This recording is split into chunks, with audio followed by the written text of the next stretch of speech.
Olá, mulheres! Hoje é a nossa leitura 188 de 365 dias. Eu espero que você esteja bem e perseverante na leitura da palavra do Senhor. Hoje leremos 1 Crônicas, capítulo 4, a partir do verso 5 até o verso 43. Vamos juntas? Assur, pai de Tecó, teve duas mulheres, ela e Naara. Naara deu à luz a Alzão, Éfer, Temine e Astare. Estes foram os filhos de Naara. Os filhos de Ela foram Zerete, Izar e Etnã. Cós gerou Anube e Zobeba e foi pai das famílias de Arel, filho de Arum. Jabes foi mais ilustre do que seus irmãos. A sua mãe deu-lhe o nome de Jabes, dizendo, porque com dores o dei à luz. Jabes invocou o Deus de Israel, dizendo, quem dera me abençoastes e expandistes o meu território. Que a tua mão esteja comigo. Preserva-me do mal, para que não me sobrevenha aflição. E Deus lhe concedeu o que ele tinha pedido. Quelube, irmão de Suá, gerou Meir. Este é o pai de Estom. Estom gerou Bet-Rafa, Passeia e Teína. Pai de Ir-Naás, estes foram os homens de Reca. Os filhos de Kenaz foram Otiniel e Seraías. O filho de Otiniel foi Ratate. Meonatai gerou Ofra, e Seraías gerou Joabe, fundador do Vale dos Artífices, porque os dali eram artífices. Os filhos de Caleb, filho de Jefoné, foram Iru, Elá e Naã. E o filho de Elá foi Kenaz. Os filhos de Jealelel foram Zife, Zifa, Tiria e Azareel. Os filhos de Ezra foram Jeter, Mered, Éfer e Jalom. Os filhos de Bitia, filha de Faraó, que Mered tomou por mulher, foram Miriam, Samai e Isba, pai de Estemoa. E a sua mulher judia deu à luz Gered, pai de Gedor, Eber, pai de Socó, e Jecutiel, pai de Zanoa. Os filhos da mulher de Odias, irmã de Naã, foram Abiqueila, Ogarmita e Estemoa, o Maacatita. Os filhos de Simão foram Amnon, Rina, Ben-Anã e Tilom. E os filhos de Ize foram Zoete e Ben-Zoete. Os filhos de Sela, filho de Judá, foram pai de Leca, e Lada, pai de Maressa. Selá foi também pai das famílias da casa dos que trabalhavam com linho em Bet-Asbeia, bem como de Joquim, dos homens de Cozeba, de Joás, de Sarafe, os quais dominavam sobre Moabe. E de Jazubi-Leém, estes registros são antigos. Estes eram oleiros e habitantes de Netaim e de Gedera. Moravam ali com o rei que os servirem. Os filhos de Simeão foram Nemuel, Jamim, Jaribe, Zerá e Saul, de quem foi filho de Salum, de quem foi filho de Mibissão, de quem foi filho de Misma. O filho de Misma foi Ramuel, de quem foi filho de Zacur, de quem foi filho de Simei. Simei teve 16 filhos e 6 filhas, mas seus irmãos não tiveram muitos filhos, nem se multiplicaram todas as suas famílias como os filhos de Judá.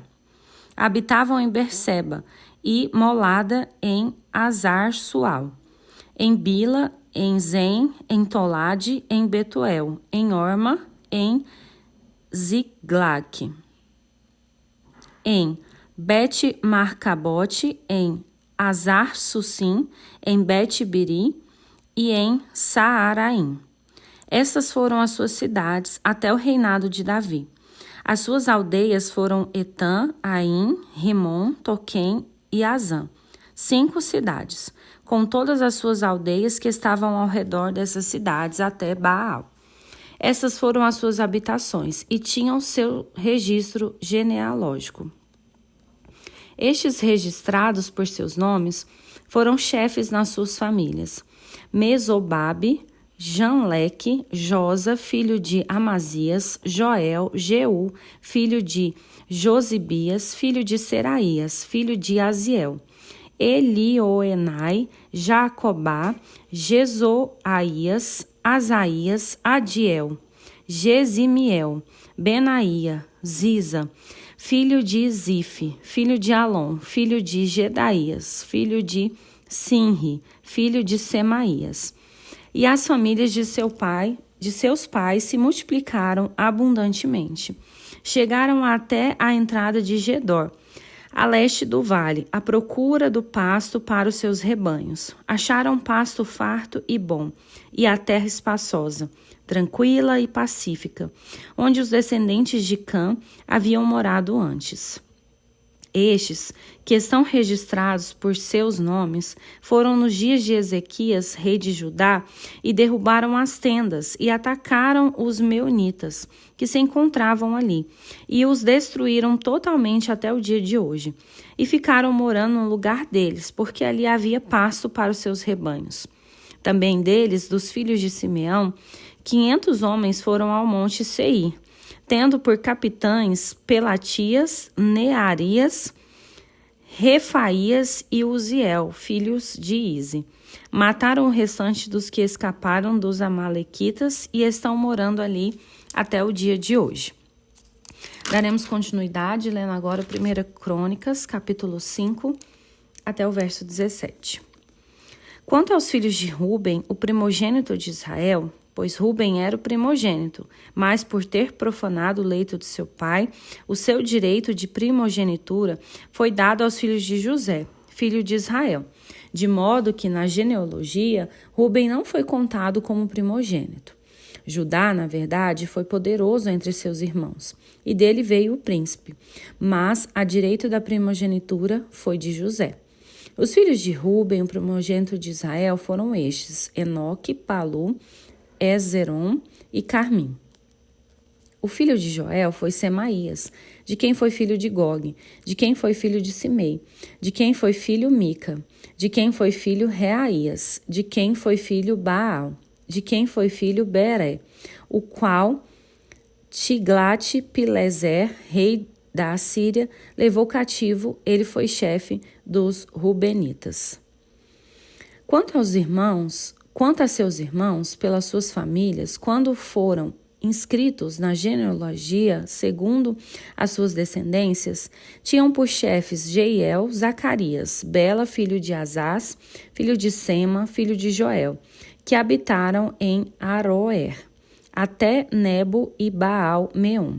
Também habitaram do lado leste até a entrada do deserto, o qual se estende até o rio Eufrates, porque o seu gado se tinha multiplicado na terra de Gileade.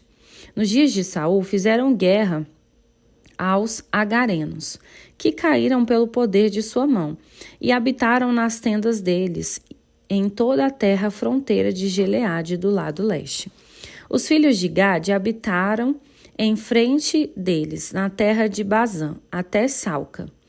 Joel foi o cabeça de Safã, o segundo. Também Janaí e Safate estavam em Bazã. Seus irmãos, segundo as suas casas paternas, foram Micael, Mesulão, Seba, Jorai, Jacã, Zia e Eber, 7 ao todo. Estes foram os filhos de Abiail, filho de Orim, filho de Jaroa, filho de Gileade, filho de Micael, filho de Jezizai, filho de Jado, filho de Bus. Ai, filho de Abidiel, filho de Guni, foi o chefe da sua família. Habitaram em Gileade, em Bazã, as suas aldeias, bem como até os limites de todos os arredores de Saron. Todos estes foram inscritos na genealogia, nos dias de Jotão, rei de Judá, e nos dias de Jeroboão, rei de Israel. Daremos continuidade agora lendo Atos, capítulo 25, versos de 1 a 27. 3 dias depois de ter assumido o governo da província, Festo saiu de Cesareia e foi para Jerusalém. E logo os principais sacerdotes e os maiorais dos judeus lhe apresentaram queixa a respeito de Paulo. Contra ele, pediram a Festo o favor de mandar que ele fosse trazido a Jerusalém. É que eles tinham armado uma emboscada para matar Paulo no caminho. Festo, porém, respondeu que Paulo continuaria preso em Cesareia e que ele mesmo, muito em breve, partiria para lá. E concluiu: aqueles de vocês que estiverem habilitados me acompanhem, e havendo contra este homem qualquer crime, acusem-o. E não se demorando entre eles mais de 8 ou 10 dias, foi para Cesareia. No dia seguinte, assentando-se no tribunal, ordenou que Paulo fosse trazido.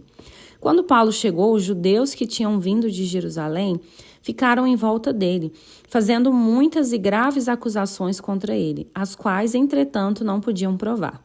Então Paulo, defendendo-se, disse: nenhum pecado cometi contra a lei dos judeus, nem contra o templo, nem contra César. Então Festo, querendo assegurar o apoio dos judeus, perguntou a Paulo: você gostaria de ir a Jerusalém e ser ali julgado por mim a respeito dessas coisas? Paulo respondeu: estou diante do tribunal de César, onde convém que eu seja julgado. Não fiz mal nenhum aos judeus, como o Senhor sabe muito bem. Se de fato pratiquei algum mal ou crime digno de morte, estou pronto para morrer. Se pelo contrário não são verdadeiras as coisas de que me acusam, ninguém pode me entregar a eles. Apelo para César. Então Festo, tendo falado com o conselho, respondeu: já que apelou para César você irá. Passados alguns dias, o rei Agripa e Berenice chegaram a Cesareia, a fim de saudar Festo. Como se demorassem ali alguns dias, Festo expôs ao rei o caso de Paulo, dizendo: Félix deixou aqui preso certo homem, a respeito de quem os principais sacerdotes e os anciões dos judeus apresentaram queixa, quando eu estive em Jerusalém pedindo que o condenasse. Eu lhes disse que não é costume dos romanos condenar quem quer que seja, sem que o acusado tenha presentes os seus acusadores e possa defender-se da acusação. Assim, quando eles vieram para cá, sem nenhuma demora, no dia seguinte, assentando-me no tribunal, determinei que o homem fosse trazido. Levantando-se os acusadores, não mencionaram nenhum dos crimes de que eu suspeitava. Traziam contra ele algumas questões referentes à sua própria religião e, particularmente, a certo morto chamado Jesus, que Paulo afirma estar vivo. Estando eu perplexo quanto ao modo de investigar essas coisas, perguntei-lhe se queria ir a Jerusalém para ali ser julgado a respeito disso. Mas, havendo Paulo apelado para que ficasse em custódia para o julgamento de César, ordenei que o acusado continuasse detido até que eu o enviasse a César. Então Agripa disse a Festo: eu também gostaria de ouvir este homem. Festo respondeu: amanhã você poderá ouvi-lo. De fato, no dia seguinte, vindo Agripa e Berenice, com grande pompa, tendo eles entrado na sala de audiência juntamente com oficiais superiores e homens eminentes da cidade, Paulo foi trazido por ordem de Festo. Então Festo disse: Rei Agripa e todos os senhores aqui presentes, vejam este homem, por causa de quem toda a multidão dos judeus recorreu a mim, tanto em Jerusalém como aqui, clamando que não convinha que ele vivesse mais. Porém, eu achei que ele não tinha feito nada que fosse possível de morte.